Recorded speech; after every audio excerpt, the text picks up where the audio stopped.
حبايبي، السلام عليكم، ورجعنا لكم من اول وجديد في مطبخ المتواضع.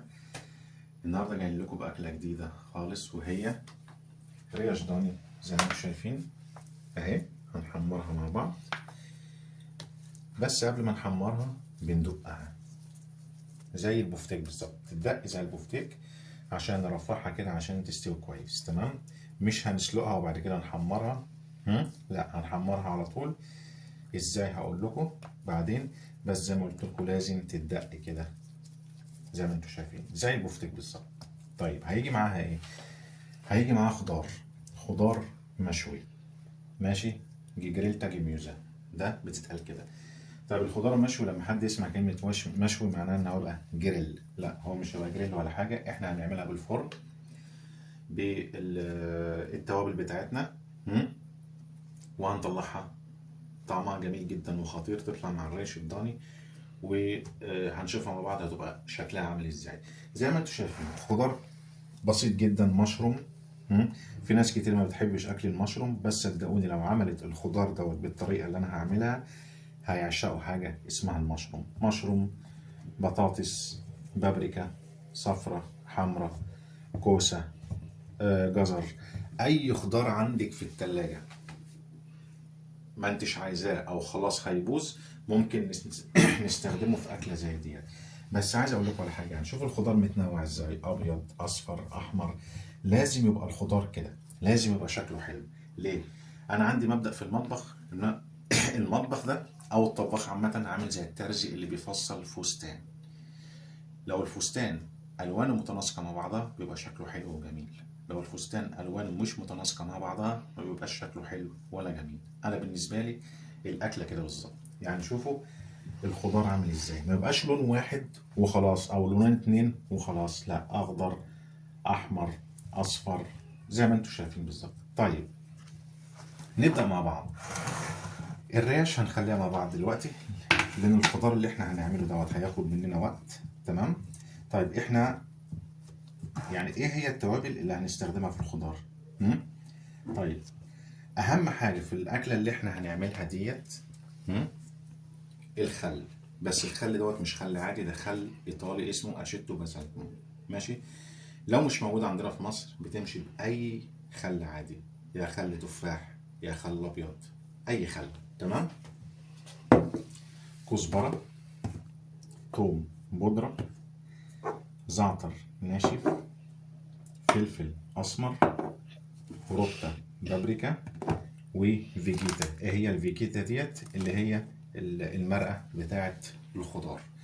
لو ما فيش مرقه خضار بالملح، الامكانيات سهله خالص. لو ما فيش حاجه بتيجي حاجه بدلها عادي خالص. وزيت الزيتون.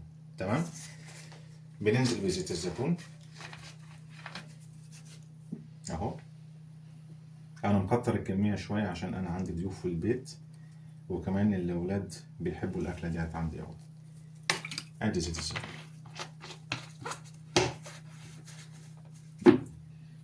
بعد كده بننزل بالاشيتو اللي هو الخل اهو.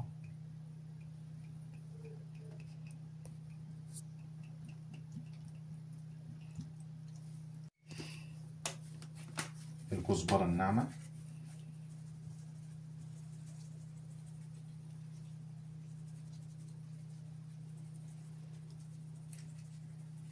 اهي.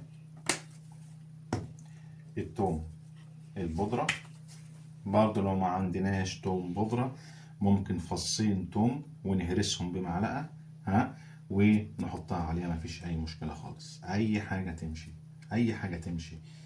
الطباخ الصح أو الطباخة الصح اللي تعمل من أي حاجة أكلة. تمام.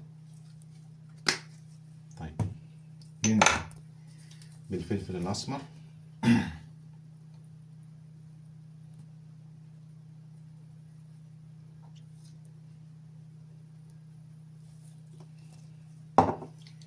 الفيجيتا اللي أنا قلت لكم مرقة الخضار.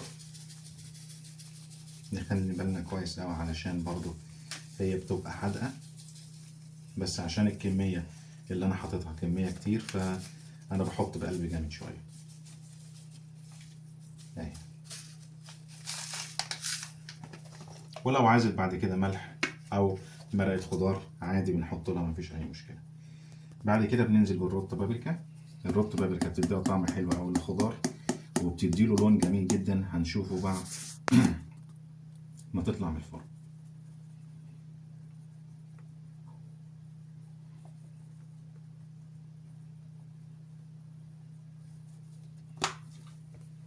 وفي الاخر بننزل بالزعفران الناشف.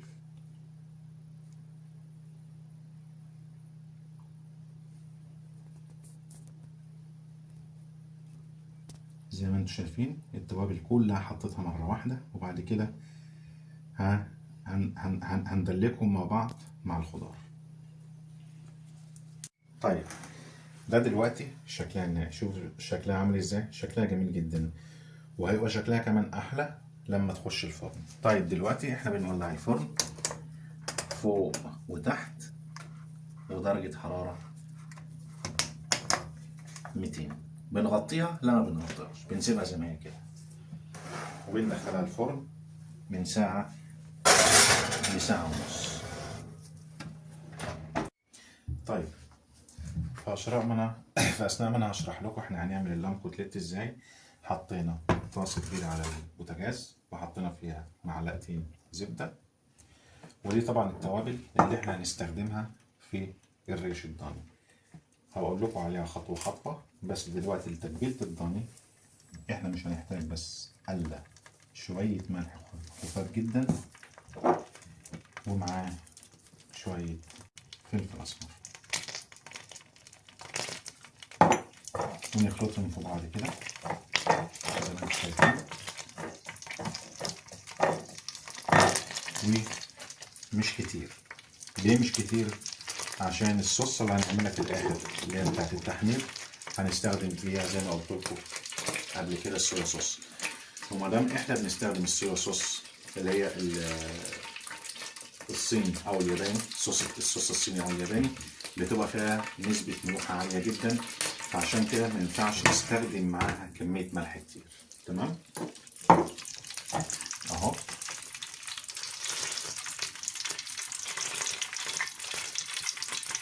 نيجي نقلبها على الناحية التانية.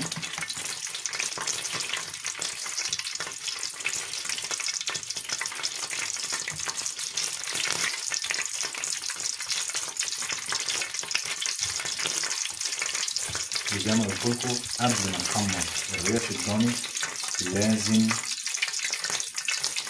نرفعها ندقها زي البوفتيك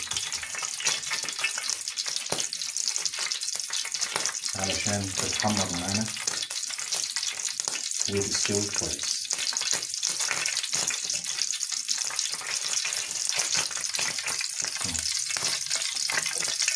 طيب هل احنا بننزل في الطاسة على طول في التحمير؟ لا، زي ما قلت عشان تدي ريحة حلوة وطعم في التحمير بننزل بفصين توم اهو،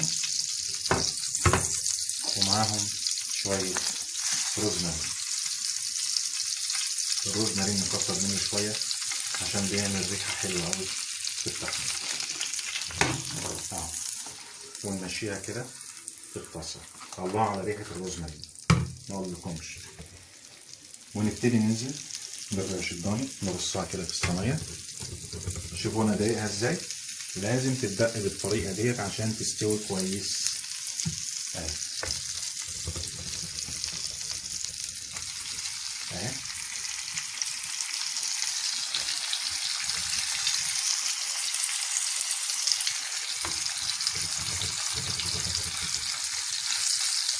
وبنفردها كده في الطاسة بتاعتنا. لو الطاسة ما قضيتهاش كلها على بعضها مش اشكال، بنعملها على مرتين اهي. ممكن ننزل كمان حتة اهي.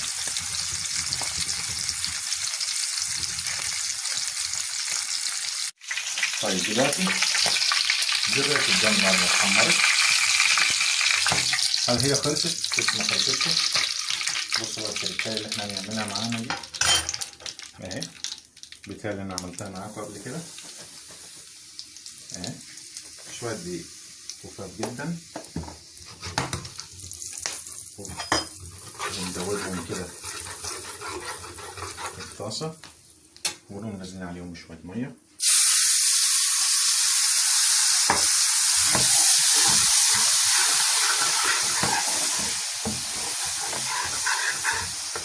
وزي ما قلت لكم بننزل بالصويا صوص.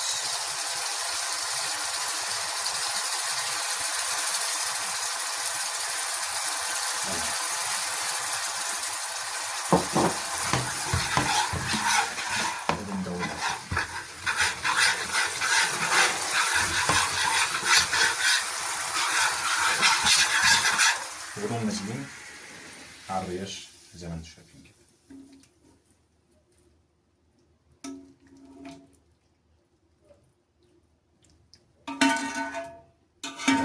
خطيرة بصراحة. دلوقتي حبايبي ده الخضار بعد ما خلص، وده الريش الضاني برضه بعد ما خلصت. بس ليه رجاء عندكم، الجميوزه اللي انا عملتها ده، الخضار اللي انا عملته دوت ملوش اي علاقه بالسوتيه اللي احنا بنعمله. ده ليه تتبيله وده ليه تتبيله، وده ليه شكل بعد ما بيخلص والتاني برضه ليه شكل بعد ما بيخلص، ملوش اي علاقه بالسوتيه بتاعنا. تمام. طيب هنيجي لطبق التقديم. ده دايما بيطلع معاه ايه؟ صوصه، ممكن يطلع معاه مايونيز، ممكن يطلع معاه كاتشب، زي ما انتوا عايزين. بس انا بوعدكم ان انا هعمل لكم حلقه خاصه عن كام صوصه ممكن نعملها في البيت، مش لازم ان احنا نشتريها، بامكانيات سهله جدا ومش غاليه. تمام. دلوقتي احنا هنيجي لطبق التقديم. الصوصه معانا اهيت. بناخد شويه خضار اهم،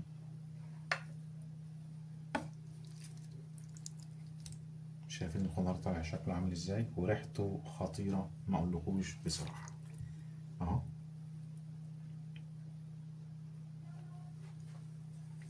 وبعدين بنيجي ناخد حتتين من الريش اهي، والتانية برضه جنبها اهي. تمام. وبمعلقة كده، وبناخد شوية صوصة من التحمير ديت نحطها على اللحمة كده اهي.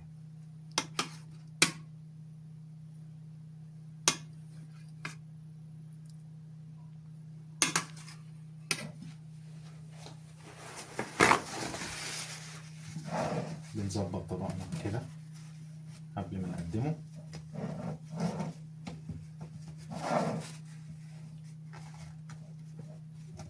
وده الشكل النهائي بتاعنا النهارده. ريش ضاني متحمرة وبيطلع معاها صوص وخضار برضو متحمر في الفرن. وده كان طبقنا النهارده. ورجاء وليس أمرا برجى دعمكم ليا على التيك توك وعلى اليوتيوب.